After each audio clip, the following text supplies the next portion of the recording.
اعوذ باللہ من الشیطان الرجیم بسم اللہ الرحمن الرحیم الحمدللہ رب العالمین والصلاة والسلام علی سیدنا و نبینا بالقاسم محمد وآلہ الطیبین الطاہرین المعصومین۔ ہمارا موضوع اسلام اور حجاب۔ اسلام نے ایک بنیادی نقطہ پر بہت زیادہ تاکید کی ہے، وہ یہ کہ تاریخ میں مردوں کے مزاج عورتوں کی بنسبت سخت اور ان کے ارادے مشکلات کا مقابلہ کرتے ہوئے قوی اور ان کے جسم مضبوط رہے ہیں۔ اسی وجہ سے انہوں نے اہم ترین کاموں کو اور اہم ترین ذمہ داریوں کو اپنے ذمہ لے لیا۔ یہی وہ چیز ہے کہ جس نے مردوں کو عورتوں سے سوء استفادہ کرنے کے امکانات فراہم کر دیے۔ ہم دیکھتے ہیں کہ پرانے زمانے میں بادشاہوں، دولت مندوں، ثروت مندوں، صاحب قدرت و مقام لوگوں کو پرانے زمانوں میں بھی اگر دیکھیں اور آج کے دور میں بھی دیکھیں تو ہمیں پتہ چلتا ہے کہ انہوں نے اپنے درباروں میں اپنے مقام و منصب کی بنا پر، اپنی دولت کی بنا پر خواتین سے اس صنف نازک سے سوء استفادہ کیا ہے، دستبرداری کی ہے اور ان کی آبرو ریزی کی ہے۔ یہی وہ مقام ہے کہ جہاں پہ اسلام نے بہت سختی اور پابندی کے قوانین لاگو کیے ہیں۔ اسلام نے خواتین اور مردوں کے درمیان حد فاصل کو، ایک حد اور فاصلہ اس کو قائم کر دیا ہے۔ کہا ہے کہ مرد اور خواتین ایک حد تک اکٹھے کام کر سکتے ہیں۔ اس کے درمیان جو فاصلہ قائم کیا ہے اسے ہم حجاب کہتے ہیں، یا ہم اسے پردہ کہتے ہیں، کہ درمیان میں ایک رکاوٹ ڈال دی ہے کہ اس حد سے آگے نہیں بڑھ سکتے، ایک دوسرے کے قریب نہیں جا سکتے۔ اسلام نے اپنی پوری قوت و قدرت کے ساتھ معاشرے میں مرد و عورت کے درمیان یہ حد اور دیوار قائم کی ہے اور بتایا ہے کہ اس حد سے آگے بڑھنا دونوں ہی کے لیے مناسب نہیں ہے۔ اسی طرح سے اسلام نے گھر کے اندر بھی خاتون کو ایک خوبصورت گلشن کے اندر میاں اور بیوی کے درمیان باہمی رابطہ جو برقرار کیا ہے اس کو ایک اور طرح سے بتایا ہے کہ گھر میں محرم اور نامحرم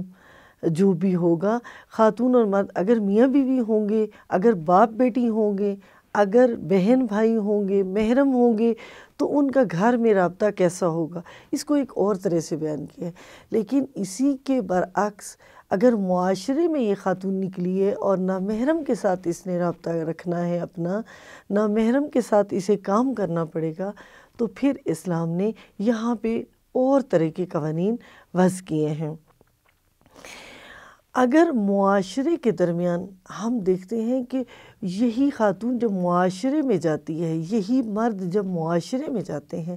اور ان حدود و قیود کا کہ جو اسلام نے بتائی ہیں خیال نہیں رکھتے، تو پھر کیا ہوتا ہے کہ گھر اور خاندان خراب اور برباد ہونے لگ جاتا ہے اور تباہی کی طرف چل پڑتا ہے۔ اس کے علاوہ کہ ہم دیکھتے ہیں کہ جب بھی خاتون اور مرد کے درمیان یہ جو خاتون نے حد قائم کی ہے، یہ جو ایک قید مقرر کی ہے کہ اگر اس قید کو، اس فاصلے کو توڑ دیا جائے، اگر کوئی بھی اس فاصلے کو، اس حد کو کراس کر لے، اس حد کو عبور کر لے، چاہے وہ کوئی خاتون ہو یا کوئی مرد ہو، ان دونوں میں سے جو بھی خلاف ورزی کرے، اسلام بہت سخت گیری کے ساتھ اس سے نمٹتا ہے، بہت سختی کے ساتھ اس کے لیے احکامات لاگو کرتا ہے۔ لیکن یہ مرد یا خاتون دونوں میں سے کسی کا بھی ایسا نہیں ہے کہ کسی کے نقصان میں ہو، بلکہ مرد و عورت دونوں کے حق میں اور معاشرے کے بھی حق میں ہے۔ ہم اسی نقطے کے مد مقابل میں دیکھتے ہیں کہ مغربی معاشروں میں یا یہ کہ شہوت پرست لوگ جو ہیں وہ کیا کرتے ہیں کہ اسی قید کو توڑنا چاہتے ہیں۔ ان کی ہمیشہ سے یہی خواہش رہی ہے، چاہے وہ کوئی بادشاہ ہے، چاہے وہ کوئی صاحب مقام ہے، ثروت مند ہے، دولت مند ہے، اپنی دولت کے بل بوتے پر، چاہے وہ مرد ہے چاہے وہ خاتون ہے، اس میں کوئی فرق نہیں ہے کہ مرد ہو یا عورت، دونوں میں سے جو بھی ہو، جو شہوت پرست ہے، جو اس فکر کا مالک ہے کہ سوء استفادہ کیا جائے، تو وہ اس قانون کو، اس پردے کو، اس پابندی کو، اس حد کو توڑنا چاہتا ہے، اور ہمیشہ اس نے اس حد کو توڑنے کے لیے آواز بلند کی ہے۔ یہی کام معاشرتی زندگی اور معاشرتی اخلاق کے لیے، یہ جو چاہتے ہیں کہ اس حد کو توڑ دیا جائے اور اس حجاب کو ختم کر دیا جائے، یہی کام معاشرتی اخلاق اور معاشرتی زندگی کے لیے انتہائی ضرر اور نقصان کا باعث ہے۔ معاشرے کی تباہی کی بنیاد یہیں سے شروع ہوتی ہے، یہی کام معاشرے کی تباہی کا باعث بنتا ہے۔ معاشرے کی حیا و عفت کے لیے بھی انتہائی ضرر اور نقصان دہ ہے، اور اگر ہم دیکھیں کہ معاشرے میں اس پردے کا، اس حد کا، اس حجاب کا خیال نہیں کیا جا رہا، تو یہی نقصان جو معاشرے کو ہوتا ہے، یہ گھر اور گھرانے کے لیے بھی تباہی و بربادی کا باعث بن جاتا ہے۔ اگر ہم توجہ کریں تو ہم دیکھتے ہیں کہ ایران اسلامی میں آج کے دور میں طالبات کی تعداد یونیورسٹیز میں اور اعلیٰ تعلیمی مراکز میں کتنی زیادہ ہے اس وقت کی نسبت کہ جب طاغوت کا دور تھا۔ اس وقت لڑکیوں کی تعداد، طالبات کی تعداد کس قدر کم تھی، اور آج کی یونیورسٹیز میں اور اعلیٰ تعلیمی اداروں میں طالبات کی تعداد کس قدر زیادہ ہو گئی ہے۔ تو ہمیں یہاں سے نظر آئے گا کہ یہ پردہ کسی بھی تعلیمی کام میں یا خواتین کی ترقی میں رکاوٹ کا باعث نہیں بنتا۔ اس کے علاوہ ہم دیکھتے ہیں کہ خواتین نے اور ان طالبات نے جو یونیورسٹیز میں تعلیم حاصل کر رہی ہیں، اگر پوزیشن کے اعتبار سے دیکھا جائے تو لڑکوں کے نسبت انہی طالبات نے بہترین پوزیشنیں حاصل کی ہیں۔ پھر سیاست کے میدان میں بھی ہم دیکھتے ہیں کہ جب طاغوت کا دور تھا تو یہی خواتین کیا کرتی تھیں، سیاحت اور سفر کی غرض سے سیاست کا نام لے کر سفر کے لیے جاتی تھیں، اور انہیں سفر کی بہترین سہولیات بھی میسر ہوتی تھیں، لیکن یہ اپنے اس ہدف کو کہ جو سیاست کے نام پر تھا کہ ہم سیاست کے لیے کام کرنا چاہ رہے ہیں، سیاست نہیں بلکہ یہ جا کر اپنا سارا وقت اپنی شہوت، اپنی ہوس اور اپنے بناؤ سنگھار کے لیے اس میں صرف کرتی تھیں، اور مردوں کی توجہ جلب کرنے میں یہ سارا وقت لگا دیتی تھیں اور عیش و عشرت میں لگا دیتی تھیں۔ جبکہ ہم آج کے دور میں دیکھتے ہیں کہ ایسا نہیں ہے،